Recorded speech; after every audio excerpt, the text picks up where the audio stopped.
Hello and welcome to another episode of Brand Retro. Today on the podcast, we have Kate Dileo. Kate is a fellow brand strategist and branding expert. Kate's branding approach is rooted in her firm belief that brand is the path of least resistance to revenue, which I thoroughly agree with. She's passionate about helping organizations craft messages that bring more prospects to the table, more users who click, and more customers who buy.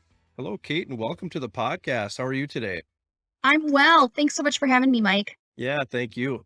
So we had touched base here a couple minutes before we hit record and kind of swapping the commonalities between our mindsets and different things. And you had brought up a really good point, and it was the whole idea of nostalgia and kind of bringing that feeling back. So I kind of wanted to start there because Sure. obviously I love that topic, and it kind of seemed like you did too.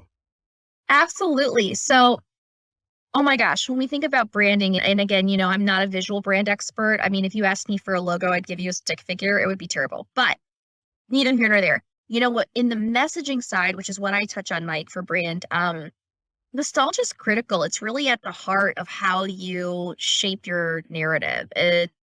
When we think of the word nostalgia, what we're really getting at is how do you speak to your prospect or customer's heart pain that they solve? If you're gone to a website and you read somebody's message, in that first 15 seconds, you hit their homepage and you go, oh my gosh, they read my mail, or these people get me, right? And nostalgia is a big part of that. It's a big part of like pulling forth this sense of, I feel like I belong. I feel like you're reading my mind. I feel like I know that you get me. And that's really at the heart of great branding is how do you evoke a sense of nostalgia? And I think it does translate, Mike, and I'm sure you can weigh in, of course, on it impacts photography, color choices, website layout, like all the other things that we think of when we think of a brand's identity.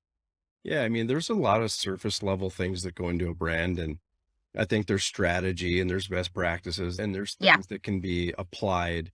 But to your point on the nostalgia, like I always look at it as more of a subliminal and or subconscious thing because we all have that thing, right? That maybe there's that smell of it. Oh, it smells like my grandma's cookies. Or, maybe it's a song that brings you back to a certain time, in your high school days when you're cruising town, whatever it is. We all have those memories and those different things in our brains. And when we have that smell or we, see that certain thing or hear that song, it brings us back to that point, and all of a sudden for a moment you're kind of swept up in it, right? So my idea of the whole thing is, we can do that with brands. We can do that with We great can. branding. We can connect with people on that level. And then on the other side of that coin, as an entrepreneur, as a business owner, as somebody who creates brands, create something like that does that for yourself. Fall in love with Absolutely. fall in love with your own brand and come to work every day knowing that, that your brand puts a smile on your face. And I feel like a lot of people don't do that. They just kind of go through the motions and all of a sudden they're 5, 10 years down the road and they're like, I don't like what I do anymore. And it's unfortunate, but I think they skip that step, right? I think that they do. And I think it's interesting because you have a couple camps that you could be in when you're thinking about your brand. You have a nostalgic sense for a lot of brands. You also have a very futuristic sense for a lot of brands, especially for startups, right? So not all startups, for example, create nostalgia. That's okay. That's 100% appropriate for what they're trying to do. And many entrepreneurs many visionaries are so forward thinking that the way that they view their brand is something they haven't yet touched. I think of Pinterest boards. And I think not everybody likes Pinterest, but can you imagine if you were to create a collection of photos? Some people love to collect photos of places they've never been, places that inspire them, things that they've never done, their bucket list, their wish list. And other people, their first instinct is to pull together where they have been, what they have done, grandma's sofa, the photo of my favorite cake on my 4th birthday. Wherever you fall in that spectrum, I think what's important to remember with branding is two things. Number one, own it. Totally have a brand that's authentic to you, that inspires you. Because here's the thing is if you don't live your brand and you don't really authentically say it, speak it, live it, quite frankly, nobody's going to come to you and talk to you. Like they'll sniff it a mile away, right? We know this. But here's the other thing. Like attracts like. So rule of thumb is if you 100% have a nostalgic brand, you're going to attract the right buyer who respects and appreciates and resonates with that nostalgia because they themselves want that as well. Yeah, That's good. when they see you owning and rocking your own brand, there's Yeah, an envy there. And, whether or not they wanna wear your brand but they somehow go, "Well, he wears that brand every day, or he rocks his own brand," or whatever it is. I wanna feel like that about my brand, and right. unfortunately, a lot of people just don't feel that way, and I think there's a solution for that. I think we can fix that. I think we can make it so that people love that, and what's cool about it is, to your point, is that people notice. They Yes, pick up on it, and they're attracted to it, and that's what they makes are. people wanna work with you, and it makes people wanna have what you have. That's right. I think at the heart of it, brand is really, I always say great brands provoke. Great brands truly provoke your audience to want to have a conversation with you. I think that it was interesting. I was having a conversation. It was actually the impetus of me writing my book. I don't know if you've heard about this. Like we hear about story brand, right? Which is great. This idea of storytelling, storytelling. Okay. The concept's fabulous. I love the concept. And in fact, Donald Miller, who came out with story brand, I'm never going to say that he's not correct because he's really getting at the heart of put your customer in the heart. It's the hero of your story. I think absolutely. Here's the thing though. A lot of us take that concept and unfortunately twist it. And what happens is we get so hell-bent on storytelling that we're spewing paragraph upon paragraph of content that's all about us instead of, Mike, how do we write a brand narrative that's crisp, that's short, to the point, that each sentence and each phrase provokes your prospect to go, well, hold on a second. What do you mean by that? Oh, that's interesting. Let me keep reading. Whoa, that's different. Hold on. And you know the difference between what I call megaphone marketing, where you've hit somebody's webpage and it's like, inundation of like messaging. Yeah, that storytelling gone rogue, right? Versus very provocative messaging where you're like, I'm keeping scrolling. How did I just go through that entire page? And you're clicking and you find that you can't get off the website. I think what we have to remember is that great brands provoke. And so it's really about, what are you saying? If the provocation's about provoking nostalgia, do it. If the provocation's about provoking a sense of future, do it. Own it, you know? And to your response or your comments on the story brand, like, I agree with you. I think it's a great book. I think Yeah, I'm not gonna knock it, but I don't think everybody sees it for what it is, and to your point, you wanna provoke the story to connect with people. You don't necessarily that's right. wanna bowl over the top of them with everything about you or everything about, like, it's not about just churning more content, it's about making more valuable and more quality content that connects. And That's right. because the whole idea of putting your brand out there or putting yourself out there is to find like-minded people. It's not to find projects, it's not to find work, because that stuff that's around every corner. What you're really trying to find is people that go, "I'm like that person," or "I'm like Kate. I think I wanna work with them." And then that's the first step in a really great client relationship. I think you're spot on, Mike. I love that. And I think too, it's also understanding. A lot of times I get this question, well, that's cool, Kate, but how in the world do you write that? Like how do I actually write these actual sentences? Like, what does that look like? It's a great concept, but I think sometimes people struggle with the actual wordsmithing and the writing part. And that's where I get excited because I think, believe it or not, you can really break it down and get pretty crystal clear on how you actually build your brand, which is cool. Well, and don't get sucked into the trap of what everybody else is doing. We talk about it all the time on this podcast, that the monkey see, monkey do Right. approach is people want to start a Yeah. business and they go out and look at 10 aspire to, like, if I'm going to start an insurance company, I just go look at 10 insurance companies and then I just model every move I make after them. I model my copy after them. I model my website after them. And all of a sudden it's like, yeah, but now you're so far away from who you are as a person and you're so far away from your authenticity Yep. that there's a disconnect there. And again, people will sense it. They're going to come to the table and go, I mean, I get that you sell insurance or whatever the case may be, but you just don't match the message. And that to me is a red flag. I'm not connecting. And that's the problem. 100%.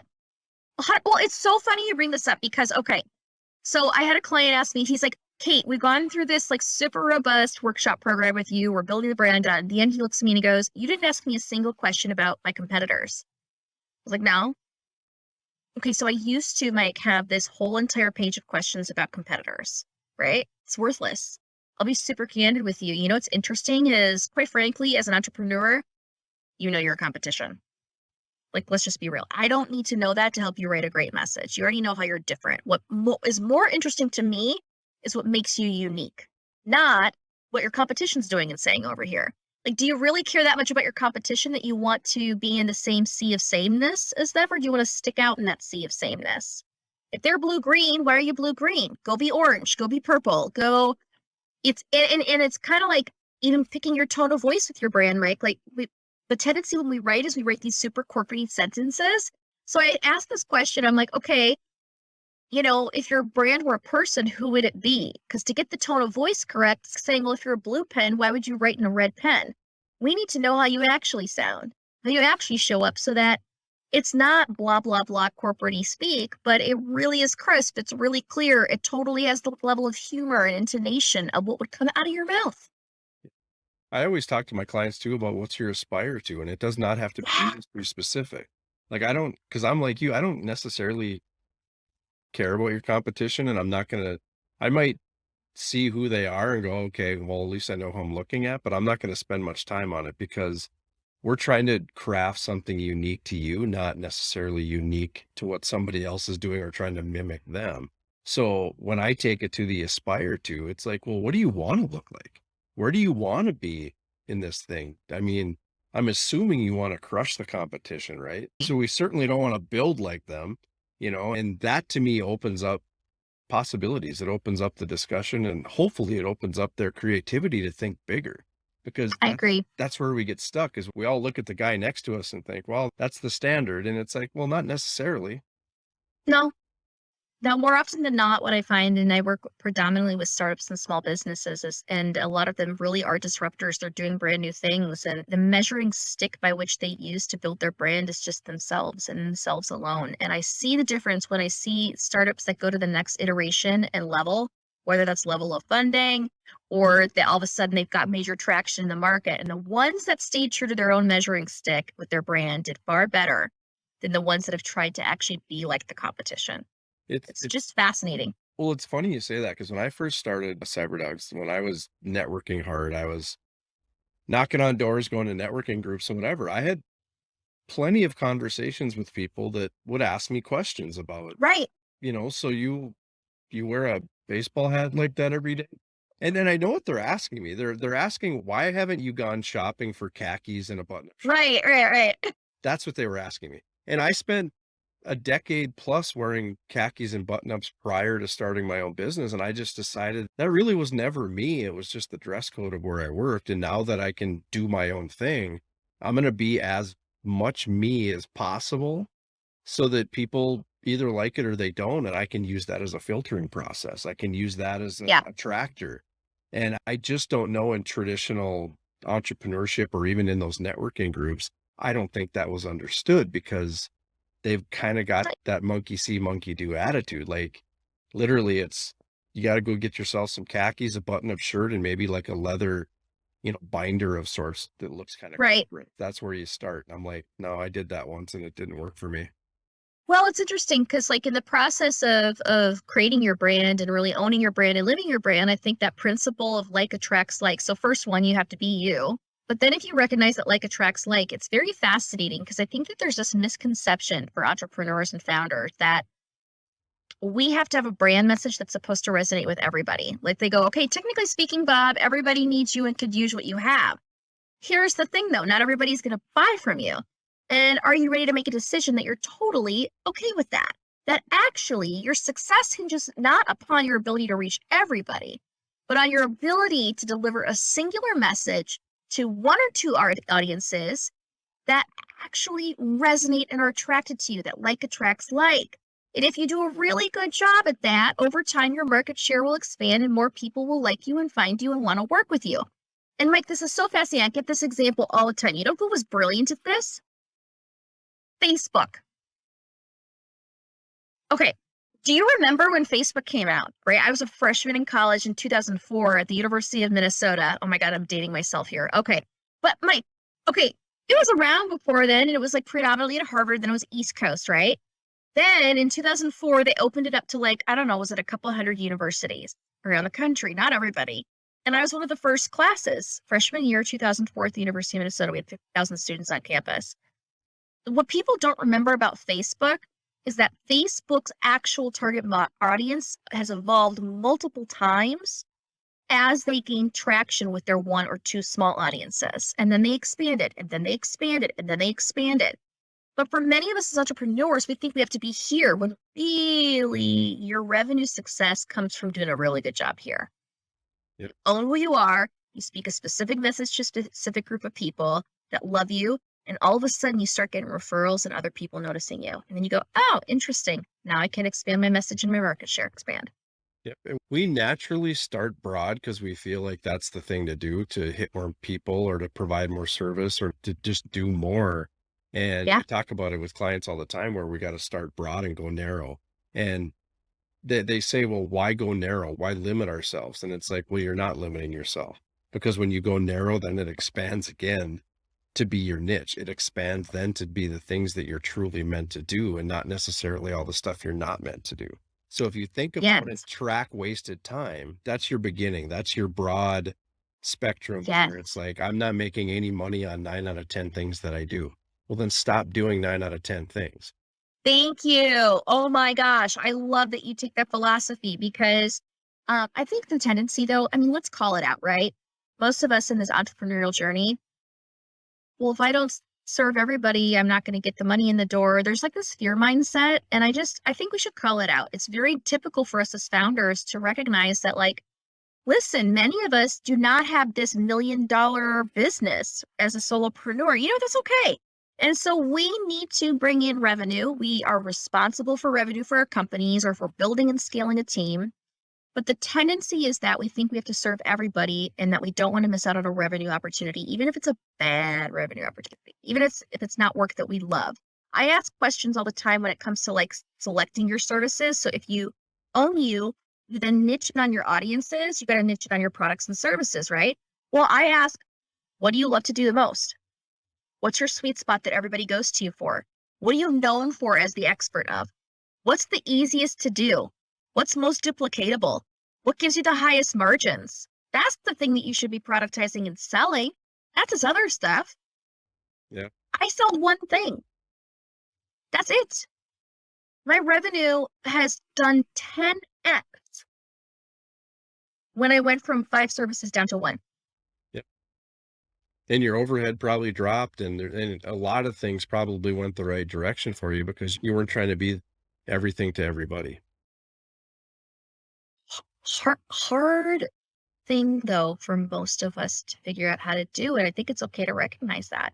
And it's going to feel different for everybody, whether you sell 10 different widgets or if you sell 10 different services. It's still scary. Oh, it's super scary. And sometimes, to give the entrepreneurs a break, maybe it's a process.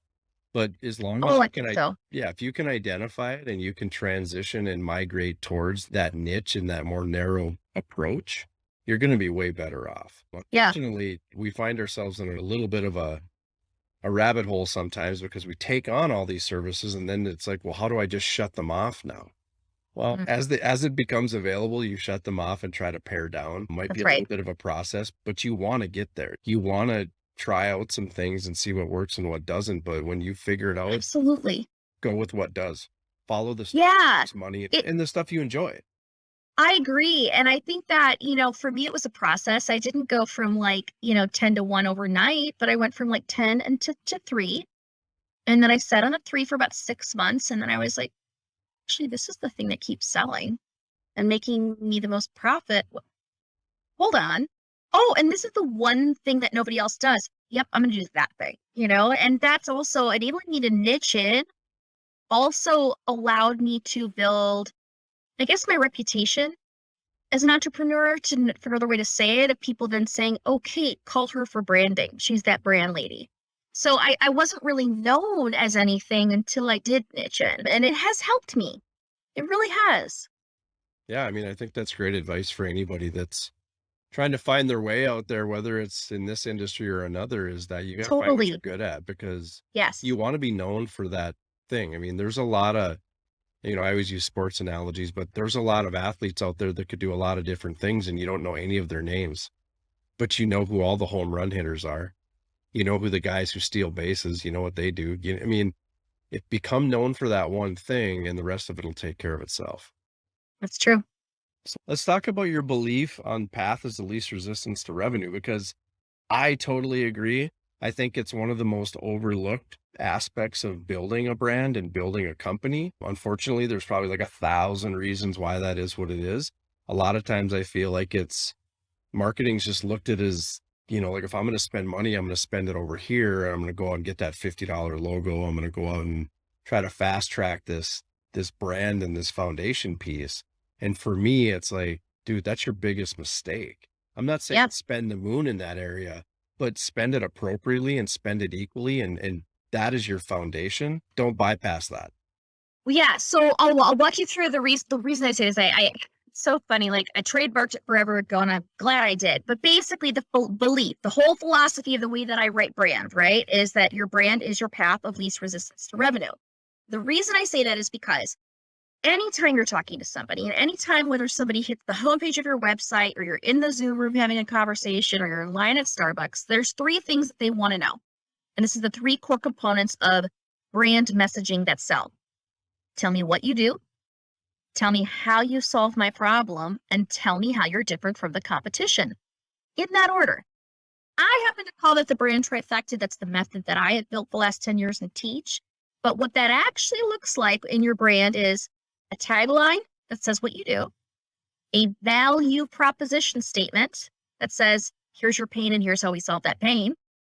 Kind of that point where you like read their mail. And then 3, tell me how you're different. Differentiator statements, sometimes called the 3 uniques. Here's the deal. If you don't have that stuff built, no amount of cool, fluffy, amazing, beautiful design is going to get you there. No amount of awesome pizzazz forms and automated web flows and content marketing is going to get you there. Your message is your backbone. And it's why actually I partner with a number of agencies who come into the room with their clients and say, can you help us get the message down so that we actually can really hit it out of the ballpark on the design, on all these marketing tactics? Because that's the stuff that then translate. We want everything to come back to your architecture of your brand, which is your tone of voice, who you're going after, and ultimately, what are you saying? Why? You get that stuff nailed, kind of like you were saying, everything else follows around that architecture. Yeah, I think it's really important. I think it's what you just said there was spot on. And I think it's not like how do I say this? It's not like a super difficult concept. No. Most people just skip it because there's other things to worry about, or things that are maybe just more familiar to them or more comfortable for them, but they skip that piece.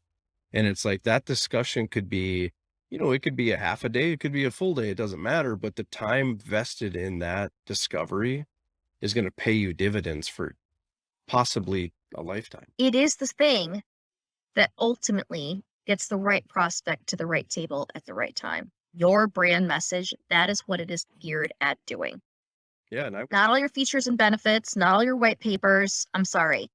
Your top level brand message is the thing that actually gets your person to convert. I would even say it's a calibration tool. A lot of people out of the gate, they don't know what to come back to because there's no point of center. And if you can do that discovery, if you can flush that out, yeah, you've got a point of center. You've got something to come back to if you get off track. Mm-hmm. I 100% agree. Awesome. Thank you so much for coming on. Tell us a little bit where they can find more information about you. Absolutely. And thanks for having me. So honestly, first off, find me on LinkedIn, Kate Dileo. I'm sure the spelling of my name will be in the show notes, everybody, but would love to hear from you. I'm a firm believer too in making personal connections. So if you happen to hear the show and you follow Mike, by all means, connect with me, shoot me a message on LinkedIn. Would love to know that you heard us talk on Brand Retro, and tell me a bit about what your brand questions are. I'd love to chat with you. The other way that you can find me, of course, is on my website, which is just www.katedileo.com. You can check it out, see about the book coming out this summer if you're wanting to learn how to write a brand, all sorts of information out there. So feel free to check me out that way as well. Awesome. Thanks, Kate. I appreciate it. Thank you, Mike. If you'd like to learn more about CyberDogs, share your thoughts, or even ask a specific question about this episode and or the Brand Retro Mindset, contact me directly at Mike at cyberdogsmarketing.com.